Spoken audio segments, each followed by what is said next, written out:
And Wes, we're going to take a look at. Look, I know you didn't hit the town last night. That's not why your Even though my voice sounds like it did. It would indicate that you have the hangover effect, but you do not, sir. We're going to get you some hot tea, and you're going to be right as rain. But some teams did Another suffer. Adele song. See? Very well done.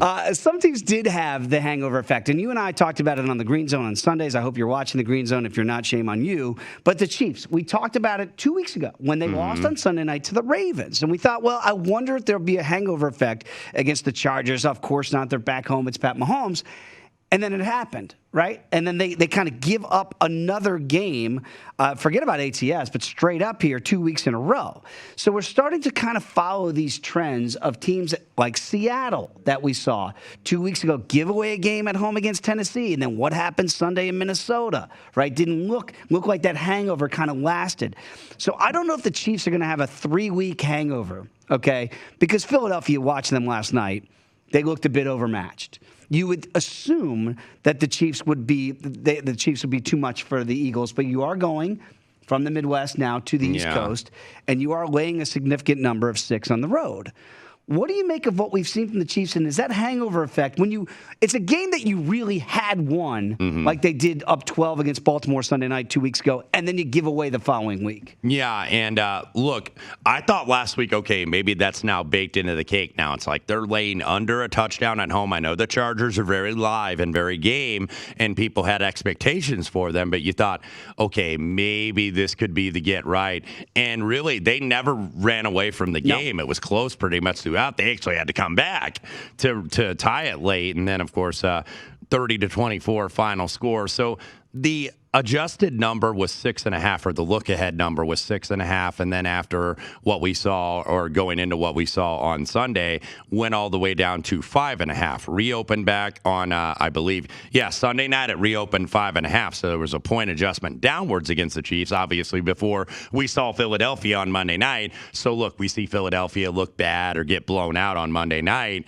Then it immediately gets put out yesterday at 6.5 this morning, now all the way up to 7. Now even seeing some 7.5. So usually when there's like a 2-point adjustment and it's above a key number, I would ordinarily want to fade that move and be on Eagles if I'm getting 7 in the hook here. But got to think at 1 point for Kansas City.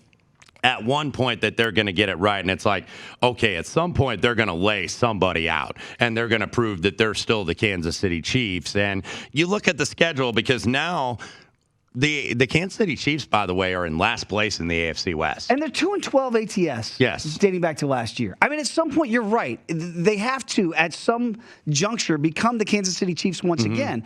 But maybe that hangover effect was real from the Ravens game. And we did identify that going into it. And the Super Bowl hangover. Absolutely. So those things are still playing, at least having effects straight up. And certainly ATS, they haven't gotten any better.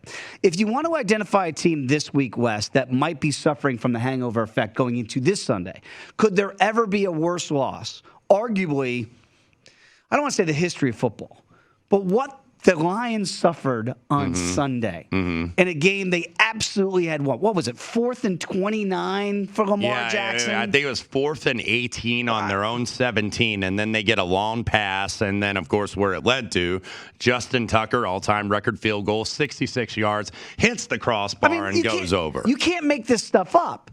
So if you're ever going to have a team that's going, oh my God, look, we've been pretty good. Like this year, we've actually been beating numbers. Came back for, if you had it, depending on week 1 against San Francisco, maybe one of the best covers of all time. If you back the Lions, got 8.5. Right now, week 2 against Monday Night Football against Green Bay, good first half, terrible second half. They should have beaten Baltimore flat out, easily covered the number. But I wonder now, going against the Bears, do you trust Detroit to be up after having your hearts absolutely ripped out? It's really hard to trust either one of these teams, to be honest with you, because look-ahead line, by the way, on this was -6. Of course, that's before we saw Justin Fields get sacked 9 times against the Cleveland Browns. 9 times? 9 times. I don't remember Ferris being sick 9 times. Yes, exactly. But, 9 times. You get sacked 9 times in an NFL game. We got to do something different. The yardage advantage for Cleveland in that game, that win over the Bears on Sunday, was 418 to 47. Now, keep in mind that includes the sack yardage, but still, you saw all Chicago, and a lot of what was made of Matt Nagy's game plan. It's like because they really didn't roll him out, they really didn't run a lot of motion. I don't have the exact numbers in front of me, but he was basically dropping back conventional offense, and it's like with a rookie, you got to play to his strengths a little bit. You got to get him on the move, and they absolutely did not. So I would expect maybe they're going to do that a little bit more this week, even though Matt Nagy can be a pretty stubborn fella. But yeah, this adjustment, it was 6, and then it goes down to 3 now. My goodness. Because it's like the Lions are off that heartbreaking loss, but yet, do you really like what you saw out of the Bears on Sunday night? This is a tough game. This is a tough card. I'm like, I want to like a bunch of these games, but I'm not really liking a lot of these, at least early on. There's still a few days to go before Sunday, but this is a tough one for me because I gotta think that the Bears, maybe this is a buy low because it's like they were laying 6 a week ago and now they're laying 3. So usually when you get that big of a discrepancy, I'm going to want to play on the discrepancy and go ahead and lay the favorite. And that's where I would still lean with the Bears, but it would be a very tepid lean at this standpoint. But again, that would fit our criteria for the hangover effect, right? For a game you absolutely had won and somehow figured out a way to lose, a la Seattle 2 weeks ago against Tennessee, a la Kansas City 12-point lead against Baltimore in the fourth quarter, and then certainly a la Detroit somehow giving up that 4th and long, and then a 66-yard field goal bounces and then goes straight up and in. I mean, you cannot make that stuff up. It was very Lionsy losing that way. But the problem here for the hangover effect is the Bears just got flattened, right? So now we're going to back a team, to your point, where people publicly, in what we do in the media, in sports media, calling for the firing of the head coach, Matt Nagy. Right. Chicago is ablaze. The Great Chicago Fire. It's happening 2.0 now, but it's with the head coach and with the GM, Ryan Pace. So what can we possibly expect Soldier Field to look like? The whole fan base is hungover after what they saw against Cleveland. Yeah. And now we got to lay 3. But to your point, the look-ahead line was 6. So there is some value there if we want to look at that. But I just don't know how you would back your hard-earned greenbacks by looking at what the Bears are doing, and then 1-6 ATS in the West 7 against the NFC. But they do dominate Detroit historically. Yeah, and I did get those Fields numbers, by the way. He had 30 dropbacks, 4 using pre-snap motion, 2 using max protection, 2 design rollouts, 2 quarterback runs by design. So, look, you can't have him be back there. He's not ready to be like the pure pocket passer and just stand back there and just fire it down the field. This isn't Ohio State against an Indiana or Purdue or an Illinois or somebody like that. In the NFL, these dudes get covered and they don't have that much space and wide open spaces where it's like, I'll just throw it to one of my 5-star guys against a bunch of 3-star defenders. Well, here's the problem, too. Who's playing quarterback?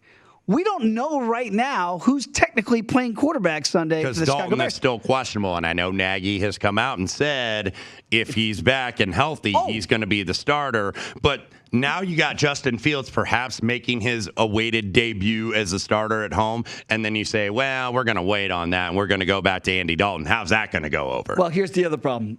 Apparently, Justin Fields has a dinged-up thumb. Now, Fields, everything checked out okay. Yeah, he said his hand was okay. Matt Nagy said otherwise. Right, and so now Nick Foles has entered the fray. Super Bowl champ Nick Foles now. They're saying all 3 quarterbacks potentially could play. Is this being coy? Does he know who his quarterback is now? Because you wonder if that would affect the number.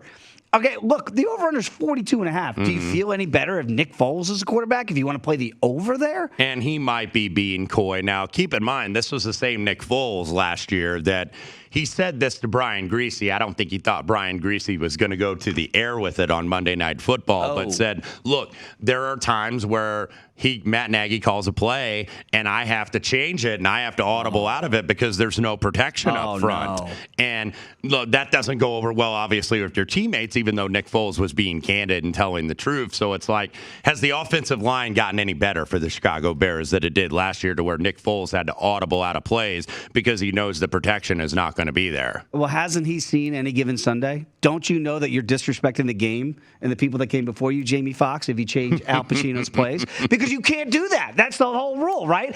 So, like, if you're saying that stuff on the record, that Matt Nagy's plays have to be changed, not because of what you see from the defense, but because you don't like the call of the play itself, that is not a good scenario. So we'll find out who's going to be the quarterback. And also defensively, Khalil Mack still questionable if that foot injury did not return for the Browns game last Sunday. So your best defensive player maybe being out here. So, God, these are two teams I want like nothing to do with the more I think about it. On this team, we fight for those inches. It's a 6 inches in front of your face.